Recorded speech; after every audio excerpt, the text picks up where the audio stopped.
Hi folks, welcome to RJA Impact. Today we're going to be looking at 10 unsolved mysteries. You can try and solve them if you can, but fair warning, some of the world's greatest experts have tried and failed to solve these. Thank you for watching this video. Please don't forget to like the video, subscribe to the channel and click the notification button so you don't miss out on any future video releases. The Dyatlov Pass Incident.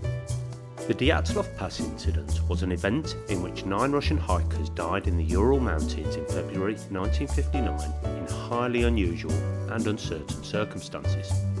The group had established camps during the hike, and during one night something unusual occurred. Whatever it was caused them to cut their way out of their tents and flee in several directions, completely inadequately dressed for the sub-zero temperatures. After the bodies were discovered, an investigation was undertaken by the Soviet authorities. This concluded that 6 of them had died from hypothermia, while the other 3 had been killed by physical trauma. 1 victim had major skull damage, 2 had severe chest trauma, and another had a small crack in the skull. 4 of the bodies were found lying in running water in a creek, and 3 of these had soft tissue damage to the head and face. 2 of the bodies were missing their eyes, 1 body was missing its tongue, and 1 was missing its eyebrows. The investigation concluded that a compelling natural force had caused the deaths. Numerous theories have been put forward to account for the unexplained deaths, including animal attacks, hypothermia, avalanche, katabatic winds, infrasound-induced panic, military involvement, paranormal or alien interference, or some combination of these. While new studies were undertaken in the 2000s, no conclusive cause has been discovered. A mountain pass in the area has later been named Dyatlov Pass in memory of the group. While the incident is known as the Dyatlov Pass incident, the incident actually occurred about 1700 metres away on the eastern slope of Kholat Syakhl. The Mary Celeste. The Mary Celeste was an American merchant brigantine discovered adrift and deserted in the Atlantic Ocean off the Azores Islands in December 1872. The Canadian brigantine Del Gracia found her in a dishevelled but seaworthy condition under partial sail and with a lifeboat missing. The last entry in her log was dated 10 days earlier. She had left New York City for Genoa on November the 7th and was still amply provisioned when found. Her cargo of denatured alcohol was intact and the captain's and crew's personal belongings were undisturbed. None of those who had been on board were ever seen or heard from again. The story has become legend, and hypotheses that have been advanced include the effects on the crew of alcohol fumes rising from the cargo, submarine earthquakes, water spouts, attack by a giant squid, and paranormal intervention. D.B. Cooper. D.B. Cooper is the name used to describe an unidentified man who hijacked a Boeing 727 aircraft in the United States airspace between Portland and Seattle one afternoon in November 1971. After a stop at the Seattle-Tacoma airport to collect $200,000 in ransom, equivalent to about $1.28 million today, and 4 parachutes, he leapt to an uncertain fate over southwestern Washington. Despite an enormous manhunt and a 45-year-long FBI investigation, the hijacker's identity and fate remain unknown. The crime remains the only unsolved air piracy in commercial aircraft history. The man purchased his airline ticket using the alias Dan Cooper, but because of a news miscommunication became known in popular law as D.B. Cooper. Some experts suggest that Cooper probably did not survive his high-risk jump. The FBI continued investigating, and despite a file that grew to over 60 volumes over the years, no definitive conclusions were reached regarding Cooper's true identity or fate. Numerous theories of widely varying plausibility have been proposed over the years by investigators, reporters, and amateur enthusiasts. In 1980, a young boy discovered a small cache of banknotes from the ransom along the banks of the Columbia River, which triggered renewed interest, but ultimately only deepened the mystery.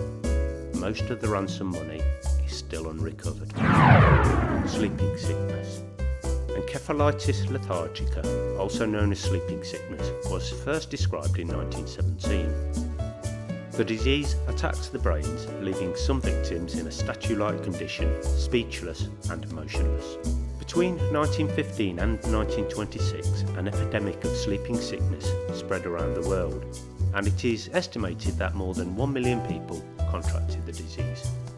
People severely affected would be conscious and aware, yet not fully awake. They would sit motionless and speechless all day in their chairs, totally lacking energy, impetus, initiative, motive, appetite, affect, or desire. They registered what went on about them without active attention and with profound indifference. No recurrence of the epidemic has been reported since, although isolated cases continue to occur. There is actually speculation that Adolf Hitler may have had encephalitis lethargica when he was a young adult, in addition to the more substantial case for Parkinson in his later years. Awakenings is a 1990 American drama film based on the neurologist Oliver Sacks' novel. It tells the story of a doctor based on Sacks. In 1969, Sacks had discovered the effects of the drug L-Dopa. He administered this to the catatonic patients who had survived the 1917-26 epidemic of encephalitis lethargica. The patients were awakened after decades and started to live a more normal life. The sad end to this story is that the drug became ineffective after a while and the patients returned to their former catatonic state. This sadly meant that the later patients to have been awakened were able to watch the earlier patients deteriorate and hence knew the fate that would then await them. Roman ruins in Brazil. Guanabara Bay off the coast of Rio de Janeiro is the second largest bay in Brazil. Lying approximately 15 miles offshore, buried down in 100 feet of water across an area around the size of 3 tennis courts, are some rather strange artefacts. Here, scattered along the bottom, are various relics from ancient Rome, far from where they have any business being, and which have remained a baffling historical anomaly and conundrum that remains unsolved. The spot was originally discovered in 1976 when some lobster divers reported having come across what appeared to be ancient barnacle-encrusted jars at the bottom of the bay. It wasn't long before a diver actually produced 2 of the strange artefacts, which were found to be amphorae, typically used by the ancient Greeks, Romans and Phoenicians to carry around all manner of things such as wine, oil or water, or grain, during long sea voyages. The first known European presence in Brazil is thought to date back to 1500, when the Portuguese navigator Pedro Álvares Cabral reached the shores. How the amphorae got there is a mystery to this day. The Voynich manuscript. The Voynich manuscript is an illustrated codex handwritten in an unknown writing system referred to as Voynich. The vellum on which it is written has been carbon dated to the early 1500s, and stylistic analysis indicates it may have been composed in Italy during the Italian Renaissance. The origins, authorship and purpose of the manuscript are debated. Sections of the manuscript show variously people, fictitious plants and astrological symbols. The Voynich manuscript has been studied by many professional and amateur cryptographers, including American and British codebreakers from both World War I and World War II. The manuscript has never been demonstrably deciphered, and none of the many hypotheses proposed over the past hundreds of years has been independently verified. Jack the Ripper. In the 1880s, a man killed at least 5 women, all thought to be prostitutes, in London, mutilating their bodies in the process. A number of letters, supposedly from the killer, were sent to police, taunting officers' efforts to find the Ripper, and the whole affair became a national cause célèbre. It is of some debate whether any of the letters actually came from the killer. The name Jack the Ripper actually comes from these letters, and up to 11 murders have been attributed to him. The Ripper was never found, and over the years dozens of people have been brought up as possible candidates, including upper-class men generally, a member of the royal family, a doctor or physician. Several famous people of the time have also been named as suspects in the years since. A recent book has even suggested that a woman named Lizzie Williams was the Ripper. It appears unlikely that the true identity of the Ripper will ever be known for sure. Jimmy Hoffa's whereabouts. One summer's day in 1975, Jimmy Hoffa stood outside the Macus Red Fox restaurant in Michigan, waiting for a meeting with three men. Anthony Provenzano, Anthony Giancoloni, both mobsters, and Leonard Schultz, a businessman with connection to the mob. Hoffa was never seen or heard from again. James Riddle Hoffa was an American Labour Union leader who served as the president of the International Brotherhood of Teamsters. He played a major role in the growth and development of the union, which eventually became the largest by membership in the United States. Hoffa became involved with organised crime in the early years of his Teamsters work, a connection that continued until his disappearance in 1975. In the 1960s, he was convicted of jury tampering, attempted bribery, conspiracy, and mail and wire fraud. In mid-1971, he resigned as president of the union and as part of a commutation agreement with US President Richard Nixon was released later that year.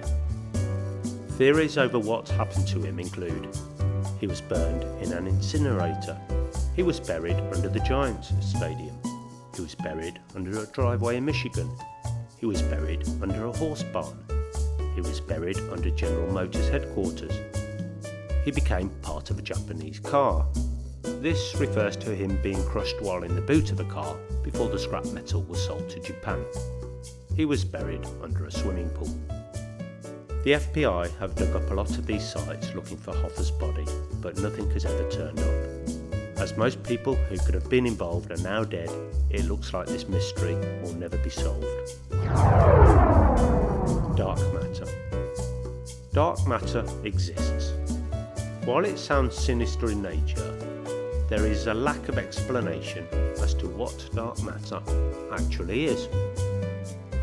The Dutch astronomer Jacobus Kapteyn first hypothesised the existence of dark matter in the early 20th century. Although we can't see dark matter and don't even know what it looks like for that matter, scientists have confirmed that dark matter exists because of the way it interacts with the matter that we can see. Kryptos. Kryptos refers to a strange and mysterious looking sculpture that sits outside the CIA headquarters in Virginia. The 12 feet high cryptographic puzzle contains a total of 1,800 characters uniquely arranged to form a cryptographic message. Built over 25 years ago, Kryptos seems to come straight out of a Dan Brown novel. Although 3 of its messages have been solved, the 4th section, which is comprised of about 95 characters, is considered to be one of the hardest codes to break. As it hadn't been solved for so long, the creator Jim Sanborn has provided a number of clues. Here are the characters and the clues from Sanborn. Try solving the mystery for yourself. As Sanborn is now in his 70s, he has apparently said that he will leave details of the final section in his will so the decryption will not die with him. We hope you've enjoyed this rundown of some intractable mysteries. Don't forget to like, subscribe and hit the notification button so you won't miss out on any future videos. If you have any favourite conspiracy theories or opinions about the mysteries we've just shown, then please leave a comment below.